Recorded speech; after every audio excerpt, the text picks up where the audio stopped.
Welcome back to another episode of the CSK8 podcast. My name is Jared O'Leary. Each week of this podcast is either an interview with a guest or multiple guests, or a solo episode where I unpack some scholarship in relation to computer science education. In this week's particular episode, I'm unpacking a paper titled Breaking the Code, Confronting Racism in Computer Science Through Community, Criticality, and Citizenship, which was written by Yadav and Marie K. Heath. Apologies if I mispronounced any names. Here's the abstract for this particular paper. Quote, "The unexamined power and prejudice embedded within technologies and societies has led to direct harm to individuals of color, minoritized groups, and the U.S. ideal of a multiracial democracy. Rather than an accident of AI or a glitch of the system, these inequalities highlight the invisible and oppressive architecture, a new gem code, encoded within the bones of the technology. At the same time, computer science education has grown considerably over the last decade. We ask, how can educators address embedded injustice within the K-12 CS education? Using information asymmetry as a conceptual framing, we argue for the need to address racialized and patriarchal biases through curricular design and teaching in CS. We argue for a participatory and community-centered approach to CS curricula, which facilitates community co-designed CS, centers criticality, and fosters civic education within CS." End quote. If I were to summarize this paper into a single sentence, I would say that this paper articulates some biases in CS curricular design and pedagogy, then provides 3 suggestions for teaching CS as an agenda for social reconstruction. Now, you can find a direct link to this paper in the show notes, which is at jaredoleary.com, or by simply going to the app that you're listening to this on and clicking the link in the description. You'll also notice in there that it says that this podcast is powered by BootUp, which is the nonprofit that I work for, where I create 100% free elementary coding curriculum, and we provide paid professional development. At BootUp.org and on my website, jaredoleary.com, there are hundreds, if not thousands, of computer science education resources that are available for free to use. So have fun exploring them if you haven't yet. And if you check out my website, you'll also notice that I post a lot of gaming and drumming content, but it's neatly organized on my website, unlike my Twitter feed, which is just a ton of content, and even more actually coming out. When I prepare for these podcast episodes, I go through and I read the paper and I'll highlight it. I'll write some notes for myself, just some like pointers and whatnot of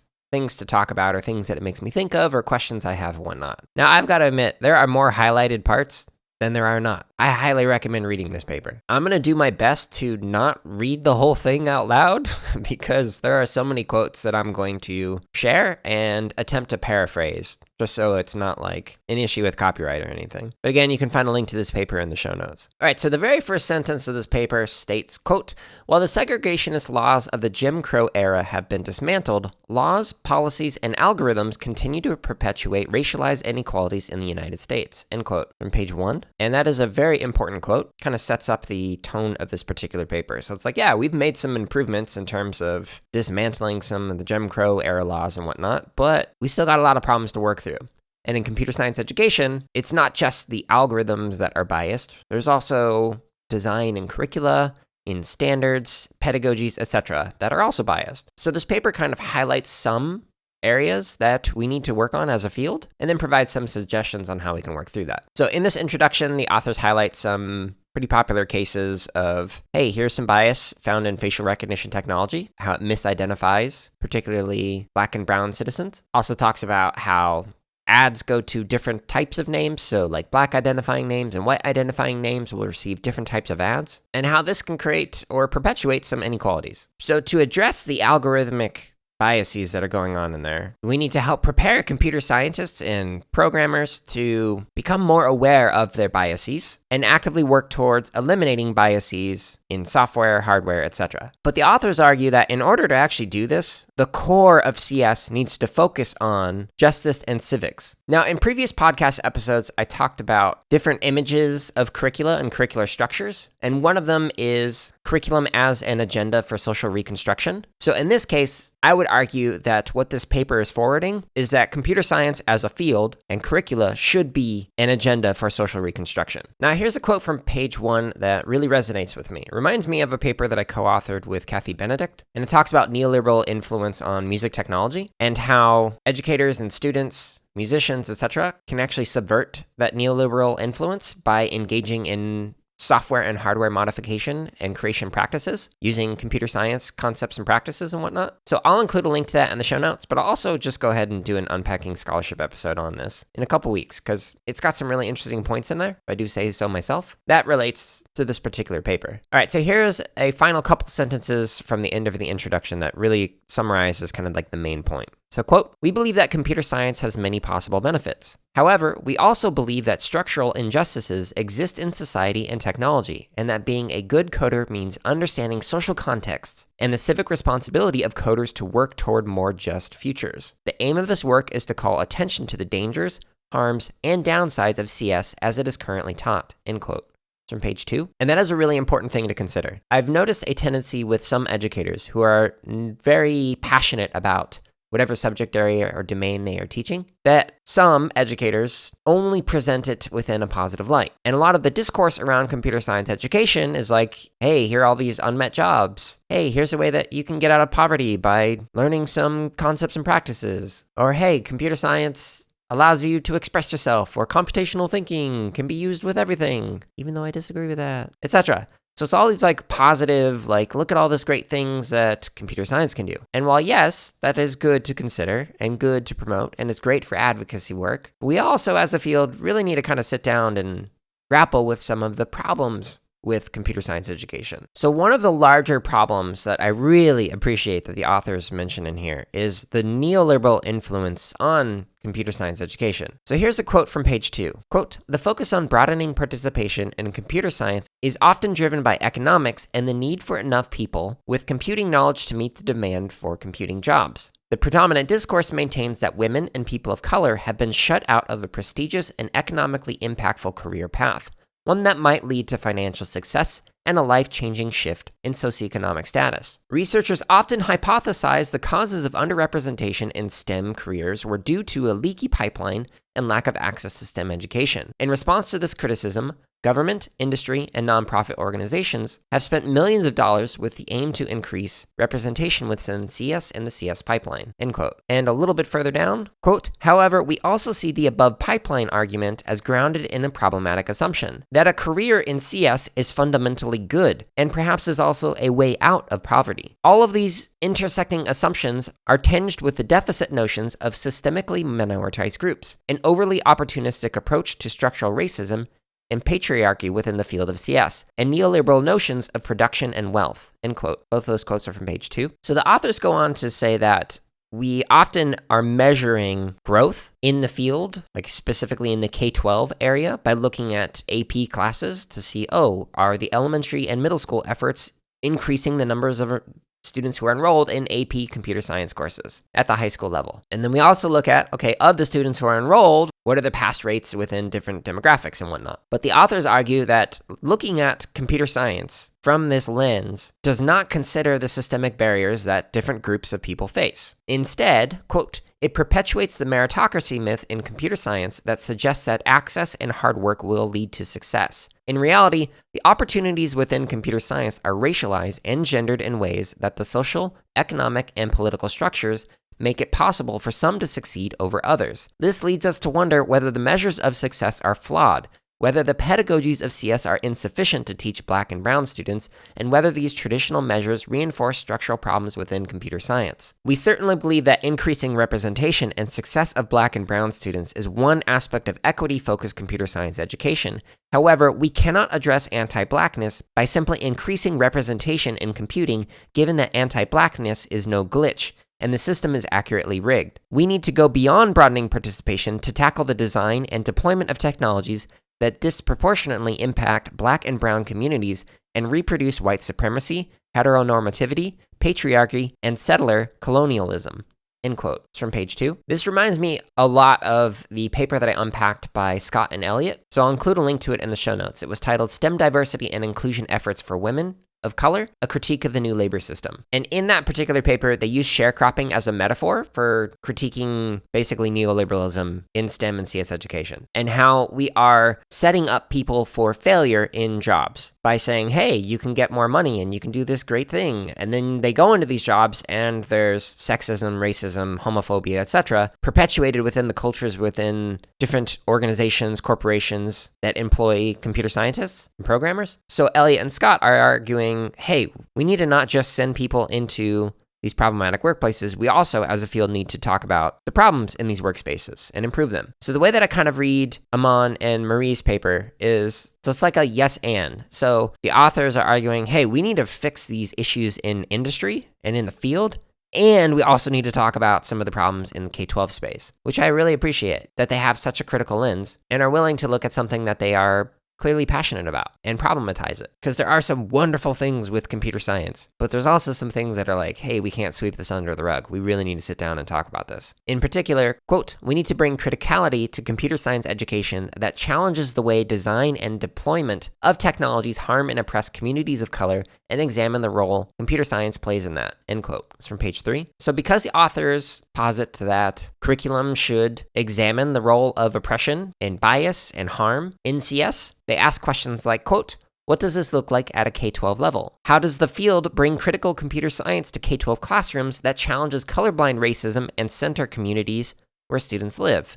End quote, from page 3. And those are some excellent questions. So the next section is on the theoretical framing. So the way that they are going to look at like the field and the discourse and whatnot, and influences like power on K-12 CS education is using information asymmetry, which is actually something that I hadn't heard of, as well as a concept of lead user innovation. So here's a quote from page 3. Quote, information asymmetry occurs when designers bake their biases into the design of a technology, resulting in a product that does not match the needs of all users, end quote. And then a little bit further down, quote, because members of the dominant social group designed the product, the commodities and services center the needs of the designers, but do not serve the needs of marginalized people. Lead user innovation offers one way to combat information asymmetry, as lead user innovators tinker and democratize technologies in order to make them more just and functional, end quote. Also from page 3. So again, this really resonates with a paper that I'll talk about in 2 weeks. All right, so a little bit further down on page 3, quote, most CS curricula and associated testing prioritize technical competencies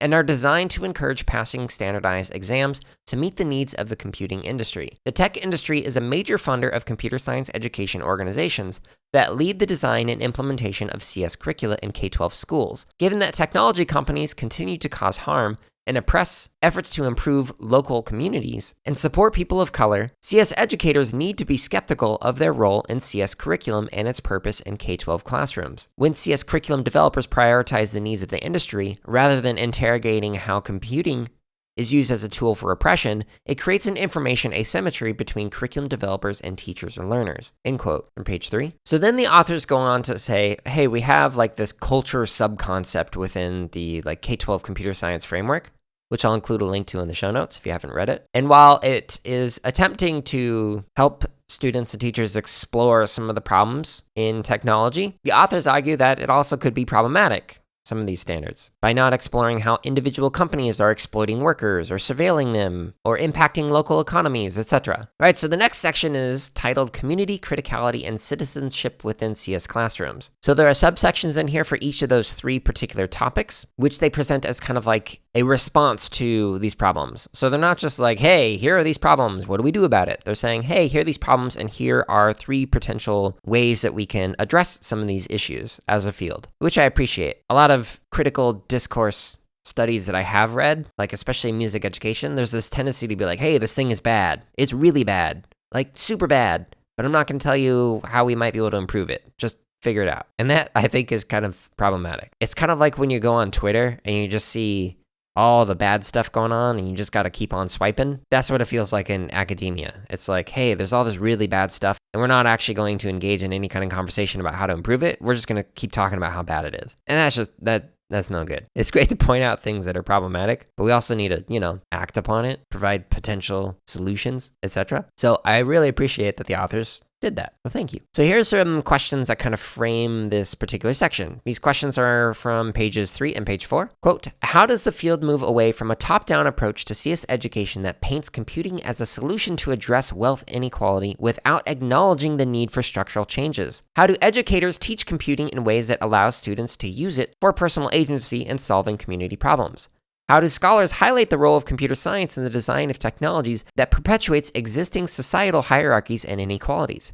How does CS education prepare students of computing to focus on justice? End quote. So let's explore some of those questions. In the first subsection on here on community. All right, so the authors begin by discussing the book Stuck in the Shallow End by Margolis et al. And so in this particular introduction for this section, they're talking about how there is a tendency, and still is a tendency, in the field of CS education to focus specifically on the concepts and practices and not actually focusing on individual student needs. So there's this top-down approach that is often driven by industry that is saying, hey, we have these jobs, we need people to fill them. Let's recruit from within high school in particular, and maybe even create some programs that help funnel into or build up the high school program, which will eventually lead to more workers who can fill these jobs. So because it's driven by corporate influence and often money from corporations, the interests being served are the corporation's interests rather than the students in the schools. And this can create some problems. However, there have been some teachers who have been able to address some of the information asymmetry by challenging some of these biases and problems baked into like curriculum or standards, etc. And again, the authors would argue that the teachers who are going against this information asymmetry are engaging in lead user innovation when they are engaging in CS through civic engagement that impacts local communities or individuals within the classroom. One way that some teachers in CS have engaged in lead user innovation is through culturally responsive computing, which, quote, draws in students' vernacular culture, such as music, graffiti, etc., into the classroom to provide students a sense of ownership of their own learning, end quote. And a little bit further down, they suggest that culturally responsive computing, quote, requires CS educators,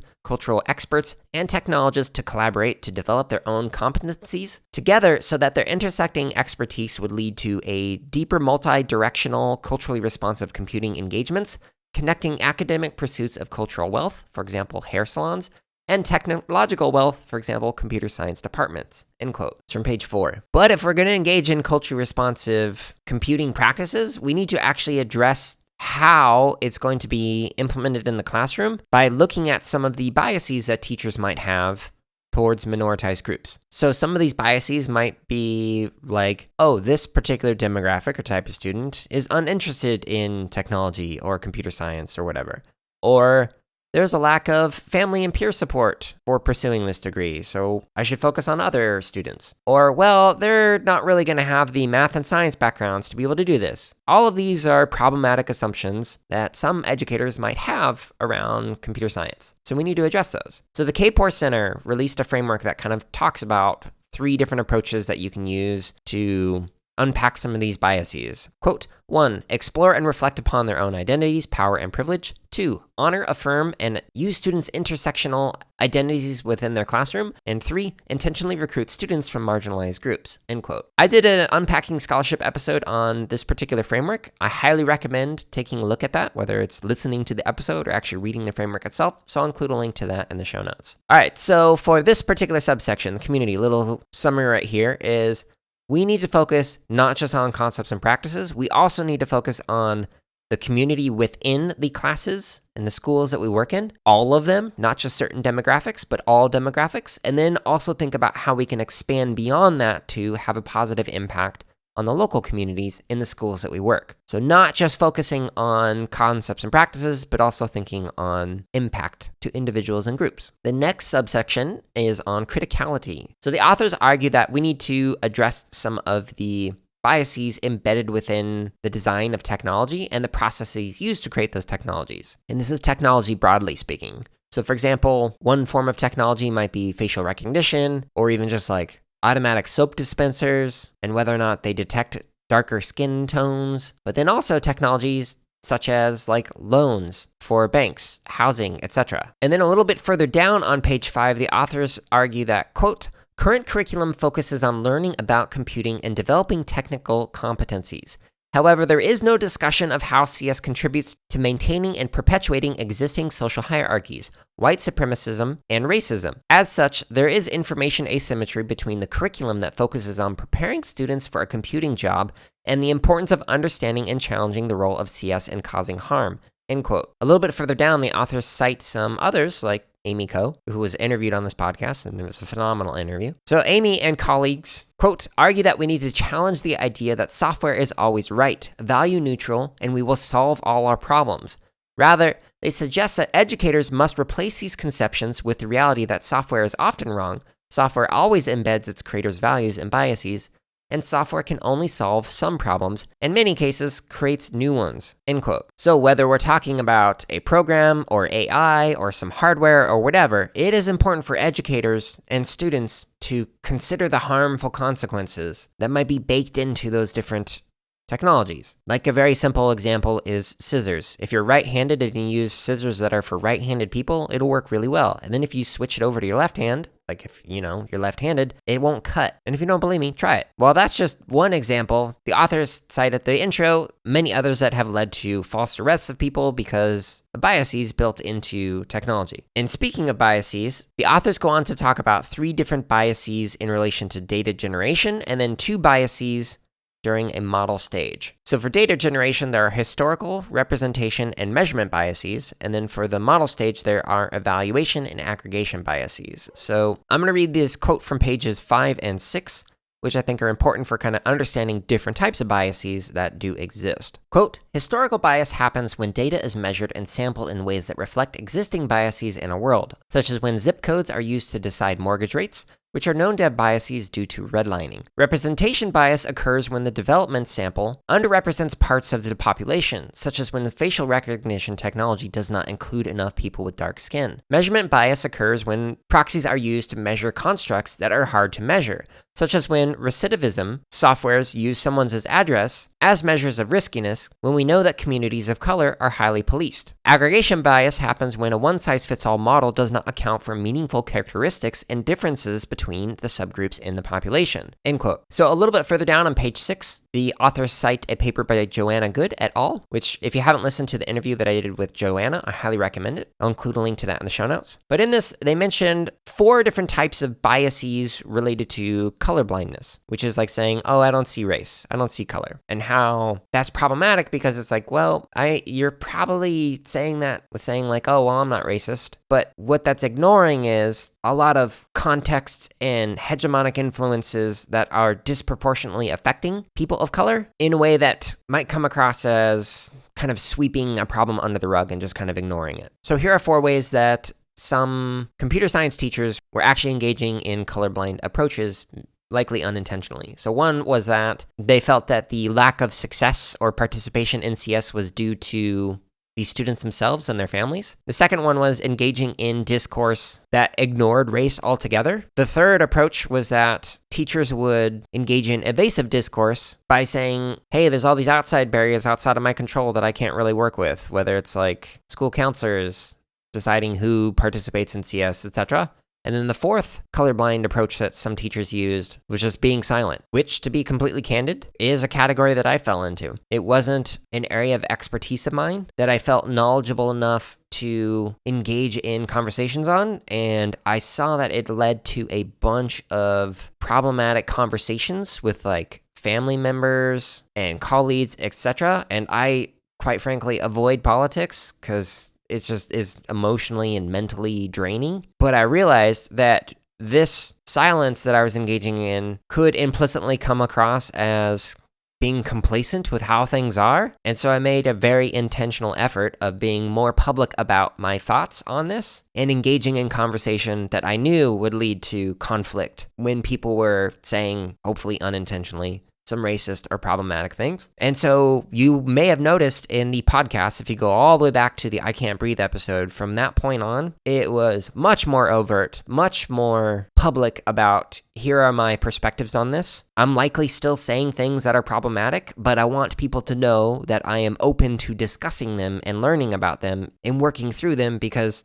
I don't want to have biases that are going unchecked, etc. So the reason why I'm sharing this and trying to be as candid as I can is because I want anyone who's listening to this who might be hesitant about it to know that I was there too. And I've been very vocal about equity issues in CS education. Just if you go to the tags in the show notes and look at the equity tags, there are a ton of podcasts, whether it's a solo episode like this one or interviews with guests and multiple guests. And we have some wonderful conversations around equity that I wish the field was having more of. So to summarize the rant, it's, hey, yes, it can be scary to talk about some things, especially when cancel culture is rampant, but we need to find ways to engage in these conversations. Even if they're uncomfortable, just remember that silence is a privilege. I, as a white individual, had the opportunity to disengage from these conversations around racism and whatnot because I was not being racially profiled. Whereas my black and brown friends did not have that privilege to say, hey, this is causing me too much stress. I don't want to engage in this conversation, because they were drawn into it whether they wanted to or not because of racism, bias, etc. And if you decide that you want to explore this more, again, there's a ton of resources in the different show notes for the different podcasts on different topics. Like if you want to learn more about racism and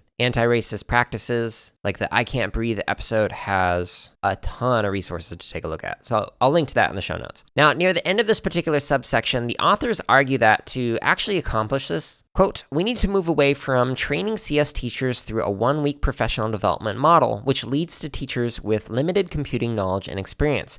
These teachers then do not have the adequate knowledge or agency to bring a critical lens into CS education. In summary, we cannot just focus on everyone learning to code to drive profits for capitalistic institutions.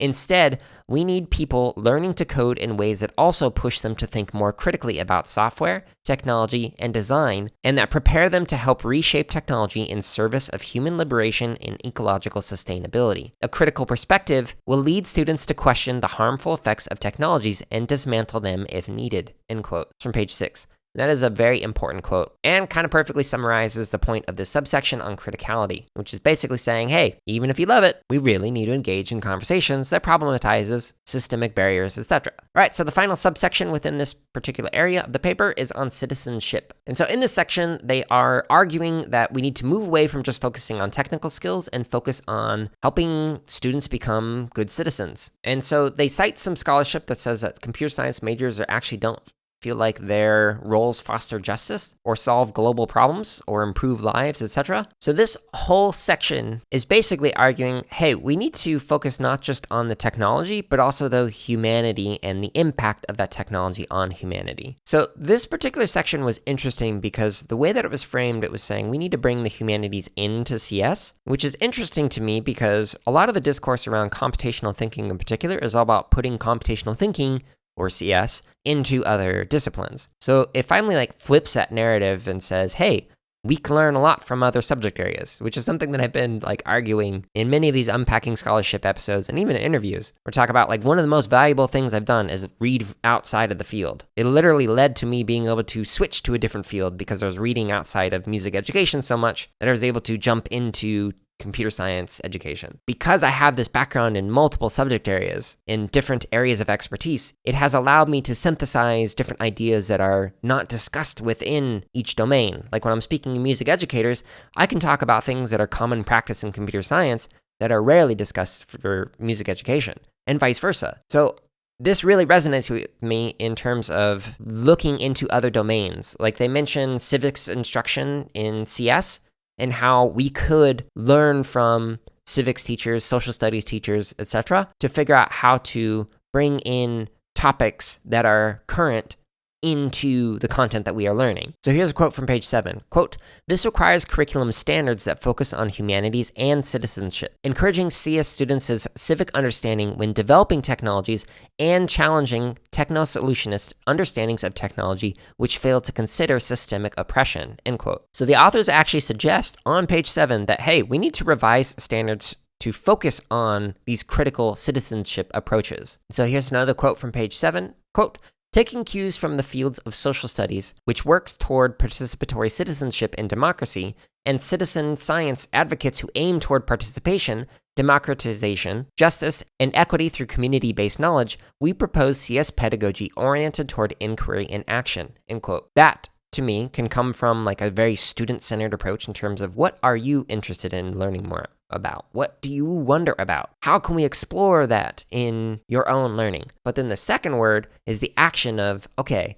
how can we actually do something about this? How can we improve things? If we notice some biases, all right, let's try and actively address those biases. And if we can't do it, let's find the people who can. Rather than just learning concepts for the sake of learning concepts, let's do something with our understandings. So at the very end of this section on citizenship, there are 4 suggestions in here in terms of students working with their communities to figure out a community challenge. students partnering with their communities as like citizen scientists to gather some data, students then partnering with communities to co-develop solutions to these identified problems, and then students actually taking some kind of informed action. So you can read more about that on page 8. All right, so this paper ends with a very short conclusion. This is only about 8 pages long, but again, I highlighted more than I did not. So I had to leave so much out of this. I highly recommend going and reading this particular paper. I've already cited it for an upcoming publication, and it just came out like a week or 2 ago. At the end of all of these Unpacking Scholarship episodes, I like to talk about some lingering questions or thoughts that I had when I read through the paper. So one of them is, how might we integrate ethical design principles into learning CS content? So there's this tendency to take like this add-on justice approach where it's like, oh, well, we've got our normal content, so let's just do like an additional unit that's specifically on social justice or equity or ethics or whatever. But instead of doing like a unit or a class on ethics, how could we embed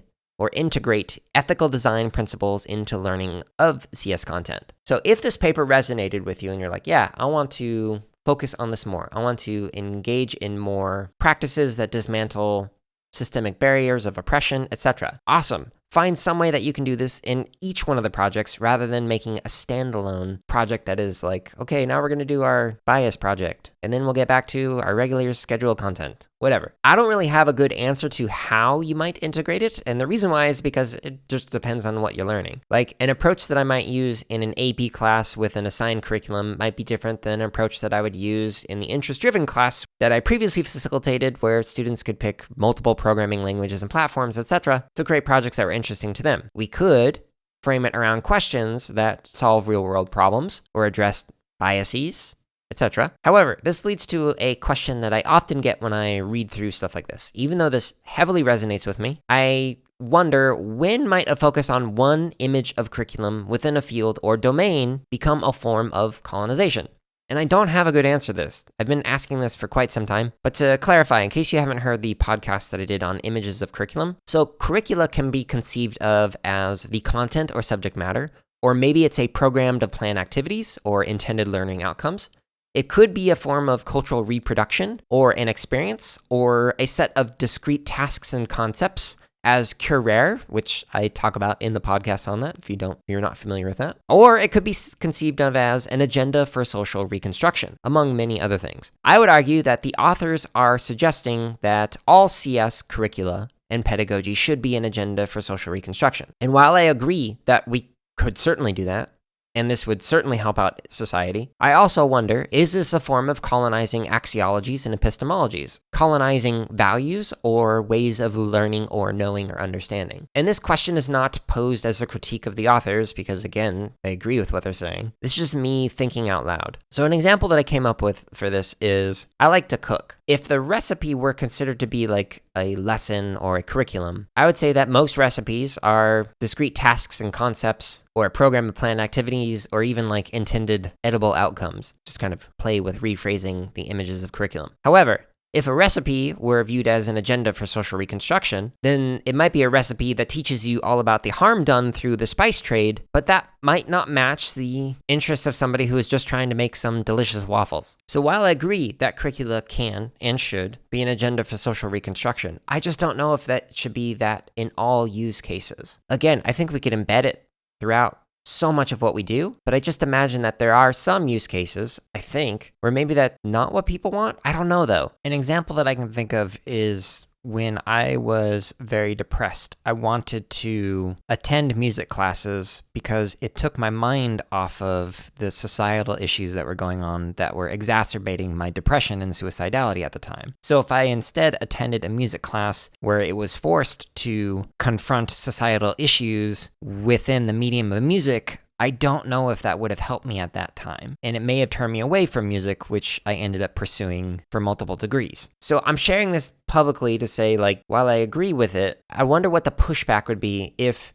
the entire field were to flip over to this. Would it then push some people away from the field who are more interested in other images of curriculum than just engaging in social reconstruction? But I don't know. I am a fan of multi-perspectivalism, I spoke about this in the interview with Mark Gusdial that I did, which was a great interview. I recommend listening to that. I've also talked about it in the Unpacking Scholarship episode I did on Rysgelski's concept of methodolatry, which is basically like when you blindly follow a method at the exclusion of all others. So like if you're a constructionist, basically ignoring constructivism or even behaviorism or whatever, like other ways of knowing and learning. For myself, being a multi-perspectivalist, I think that there are many different approaches that are appropriate for different contexts and even for different individuals. Anyways, I enjoyed this paper. I recommend taking a look at it. And I'm going to talk about another paper that I co-authored in 2 weeks. So stay tuned for that, and also stay tuned next week for an interview. But until then, I hope you're all staying safe and are having a wonderful week.